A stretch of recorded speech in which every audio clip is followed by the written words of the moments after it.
Good morning. Sure, how are we doing? Did John just suggest that he thinks Washington could win in Detroit? No, I said, I absolutely believe we will be in the second half of that game, and the game will not be blowout city. Like, I think there's... Yeah, I agree with that. But if we go I said, if we go to bed Saturday night, knowing that the Eagles only win that game and they'll host the NFC title game, they may win by 30 on Sunday. Because they're going to win. I said last week they'd win by 18. If Saquon had done his thing, they would have. If he had just scored the touchdown, which he should have, by the way, then they would have. Then they would have won. I'm telling you right now, Kevin, I'm more confident this week than I was last week that the Eagles are winning. Wow, you're more confident this? Yes. Is it because of the weather? The weather makes me feel better. Well, I know Matt. I knew Matt from when he arrived in Athens. Matt hates cold. Matt hates cold weather. Yo, he's been terrible. He hates cold weather. And guess what? He's 1-5 in the rain too. So there's supposed to be some precipitation Sunday afternoon. Yes.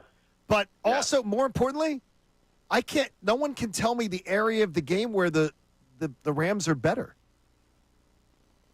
I think losing to Kobe Dean really hurt them across the middle and that second level. How's Higbee, though?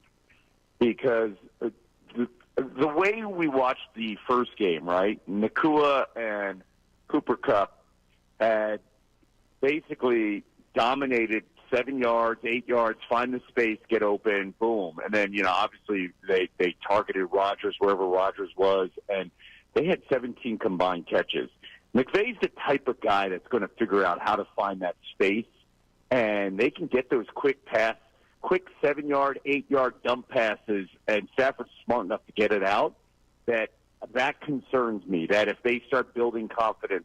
Well, the other thing that concerns me about the Eagles is the Eagles are not the type of team that if they are down double digits, let's just say 10 points, that, hey, what's going to happen now?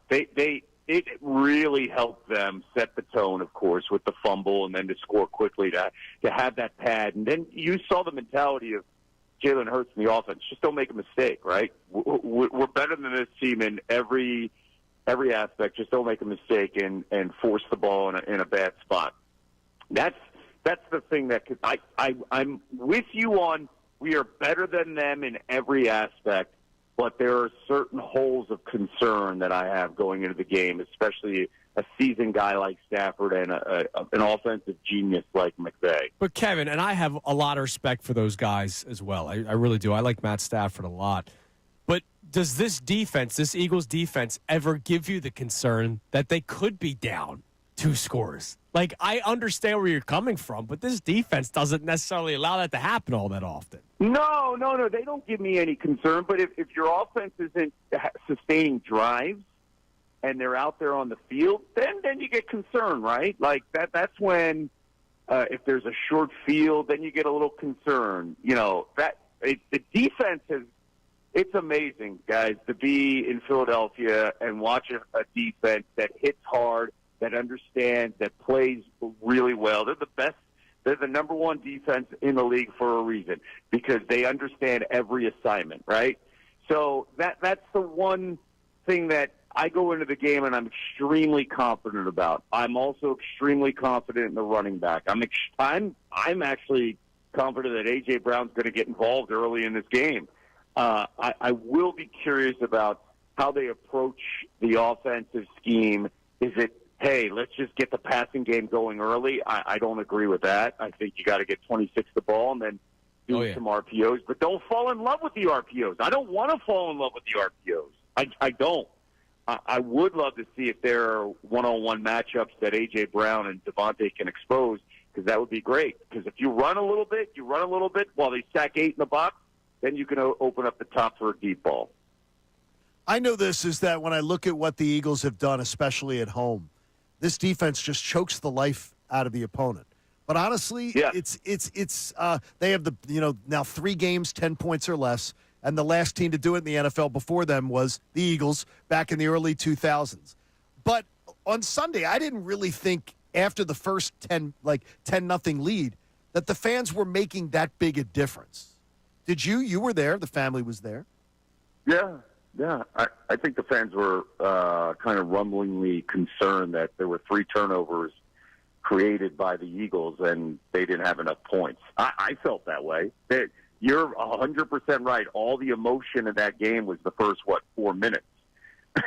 And then after that, it was like they couldn't do anything off those turnovers. And then there was concern, like there was more frustration of what's going on with the offense. How come they can't move the ball and sustain long drives? That's where I think the frustration went. But you know what, John? The one thing that's amazing, man, it is amazing to be in that environment and watch hitters, man, because we didn't have that in 2022 with the Eagles defense.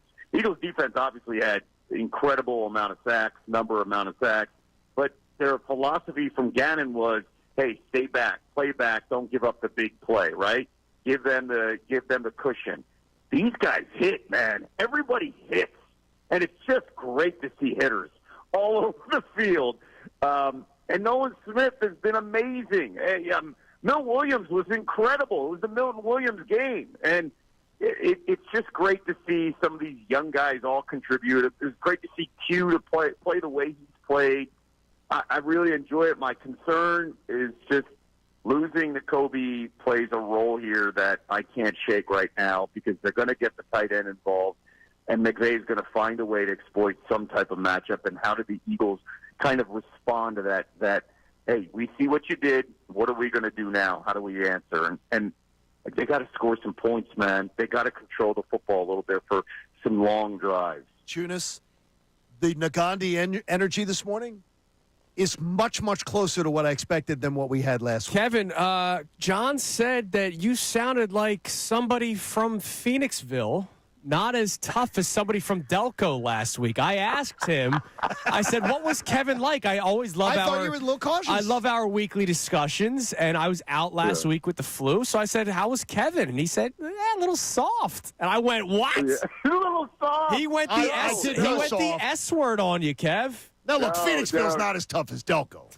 Let's be honest. God, don't call me. Hey, listen, current Phoenixville, definitely not as tough as Delco. But back in the day when I grew up, Phoenixville was Phoenixville story. was different back then. It wasn't as bougie. Now, yes. Yeah, you're 100% right. We were a steel town in Phoenixville back in the day. You didn't have any bougie coffee shops back then.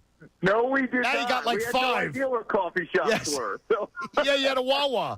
That was it. We tried to sneak into bars to get 40s. That's how we rolled, all right? Come on. Now, I got to tell you that it's not so much – I can't go in overly confident because of some of the experiences that kind of we've gone through as Philadelphia fans. And a lot of you, come on, man. No, just understanding a guy like McVay on the other side, and it's not like a knock to us. And listen, we're into Kobe Dean. I'd feel a little bit better if that offense had generated some long, sustaining drives. I'd feel a little bit better. But I also know how good McVay is, man. Deep down, though, I'm telling you, I'm celebrating that we're going to have snow and it's going to be cold. Because I also know dome teams don't like it. I know Stafford doesn't like it. I know the Rams, they're not built for something like that. That's a good thing for the Eagles. It's just do not make mistakes that hurt themselves. That's all I'm concerned about in a game like this. And listen, man, this is 20 years of just the minute we feel really, really good, that's when we get that gut punch, man. That the Bucs loss at the Vet in the final game will never escape me, and it'll always hang over me whenever I'm talking about Eagles playoffs. Kevin, I put out this tweet at halftime. So it's 10-0 Eagles-Packers. The offense was not moving the ball well, but they were up 10-0. I put out the following. The Packers offense will not all of a sudden figure out the Eagles defense. This game is over. I think we would all love to see the Eagles offense look much better in the second half for our sanity moving forward. The amount of heat I got from Eagles fans that were saying, though, this game's not over yet. What are you doing? Don't jinx us. This is on you. Come on, Kev. Got to be a little chesty right now with the Birds. They're the number one defense, and they're one of the best teams in football for a reason. Dude, it's so funny you say that because literally on Sunday night or Monday, I put out something that, hey, it's not going to be the same as it was a few weeks ago in L.A. And I got, what are you talking about? Yeah, it's not going to be the same. We're going to win by 30 now. They all sounded like John Kincade accounts. We're all going to win by 30. What are you talking about? And I was like, wait a second. You guys guys actually think we're going to win by more than 17, and I was stunned by that because it's the second time you're facing McVay, and fully aware of like the injury to Kobe and understanding that. I mean, listen, Matthew Stafford is still Matthew Stafford. He's won a Super Bowl, and he knows how to play. And those two wide receivers are fantastic, and Kyron Williams can run really hard. And that front four of the Rams is fantastic with those 9 sacks. Do I think we win? Yeah. But I wasn't some of the responses I was getting. Like, you're crazy. Shut up. Man. They're going to win by 30. Man, usually that. Phoenixville's very proud of you, Kevin. I don't know. I think they're. I think Put a bad name on Phoenixville right now. Today he's redeemed himself because the energy's there today. That's the Negandhi energy I expect. Damn right, Kevin. And by the way, tell my girl, your partner, that I hope she's enjoying watching the Eagles in the postseason. Listen, she is. You know what she said? Again, she's a Broncos fan, El Duncan. And she was like, I'm going to enjoy this weekend. My team's not playing. I don't need to stress. I was like, oh, that's the approach you're taking right now? After your team got knocked out in the first round? She's like, I can enjoy the games now. I was like, yeah, then she would jump into her Falcons gear and stuff like that, too. I mean, come on.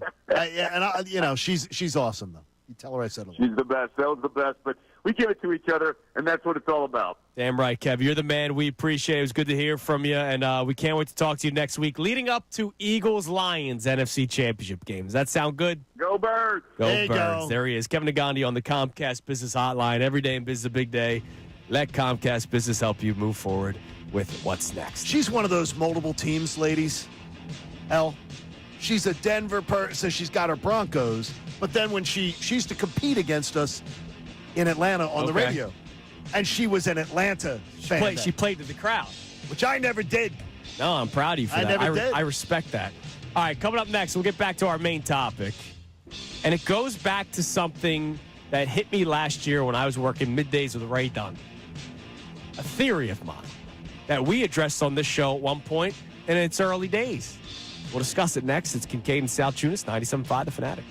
It's time for Birds Playoff Conversation. Hey guys, Andrew Salciunas from Kincade and Salciunas. Thank you for checking out all of our stuff on YouTube. Make sure you click, like, subscribe on everything that you see. And of course, you can see everything from our YouTube feed. Full shows, interviews, when John's being an idiot, which is like 15 times a day. So make sure you check out all of our stuff on YouTube. We appreciate it.